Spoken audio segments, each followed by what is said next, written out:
Avez-vous déjà entendu parler de la ferme sur les traces du roi Guézo? Votre ferme, située dans le village Fonkoumen, arrondissement de Gatbé, commune de Ouida, vous livre ses trésors. Tomates fraîches, œufs, poulet bicyclette, huile de palme, tout ce qu'il vous faut en volaille, fruits, légumes et agroalimentaire. Top, c'est parti, faites vite vos commandes et vous serez livrés comme des rois et selon vos exigences. Sur les traces du roi Guézo, nous sommes joignables au 229 41 49 99 99.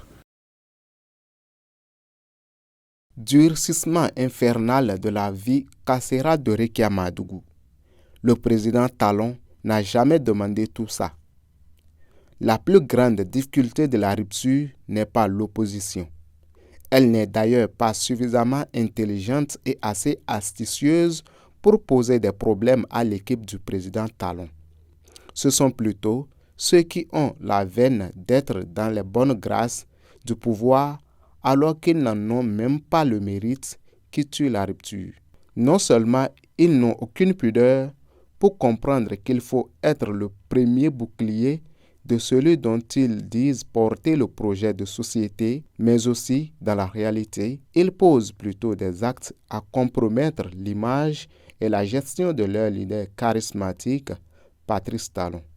Tout ceci parce qu'ils estiment qu'il ne leur a pas laissé les coudées franches afin de disposer à leur guise de ce qui revient à tout le monde. Le traitement presque caverneux dont est l'objet l'ancienne ministre de la Justice, Rekiamadougou, en est une preuve. S'il faut faire plaisir à la rupture et à son chef en ramenant les choses à l'endroit contre le projet d'intoxication de l'écurie LD, ces zélés à la conscience rabougris n'en savent rien. Ils sont plutôt excellents à poser des actes à diaboliser le président de la République. Car tout le monde sait que ni le chef de l'État, Patrice Talon, encore moins le jeune procureur spécial de la Criette, Mario Metonou, ne peut avoir écrit le scénario des conditions actuelles de vie de Rekiamadougou à la prison de Missérété.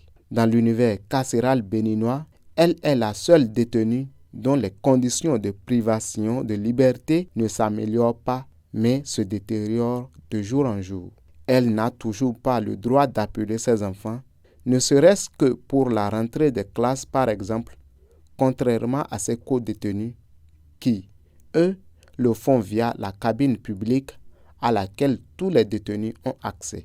Ce qui n'est pas le cas de son ami Joël Aïvo, qui, lui, a même une cabine téléphonique à la limite personnelle, sans oublier le fait qu'il jouit également de son ordinateur portable pour ses recherches. Il n'en fallait pas plus pour pousser certains ennemis du président Talon à brandir ce qui n'est pas la fibre régionaliste. Madame Madougou étant du Septentrion, elle ne serait pas de la bonne région. Mais il oublie que monsieur le maire, le sobriquet par lequel le président Talon appelait son doyen, feu monsieur Madougou, le papa de Rekiamadougou, a été un ami frère au président Talon, comme sa maman, celle que le président Talon appelle d'ailleurs ma sœur de race. Autrement dit, le président Talon n'a jamais été à la base de ces consignes de conditions disproportionnées entre Madame Madougou et son frère Joël Aïvo. Cependant, il est triste de savoir que même la télé, la radio sont interdites à la ministre contrairement à tous les autres, et c'est tout ça qui fait sortir de temps en temps la fille du président Talon de ses gonds. On la prive même à Missérété de la proximité de ses parents.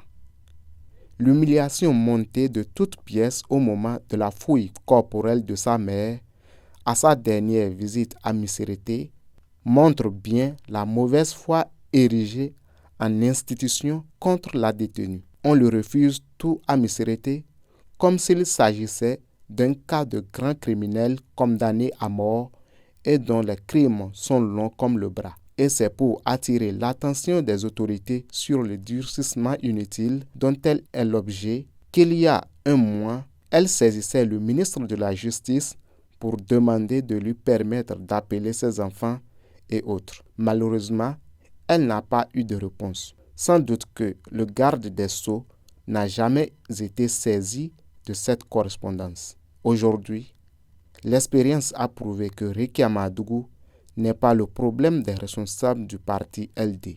Eux ont plutôt intérêt que son maintien en détention et les cruautés dont elle est victime les aident à engranger des voix qu'ils n'arrivent pas à réunir par le travail sur le terrain.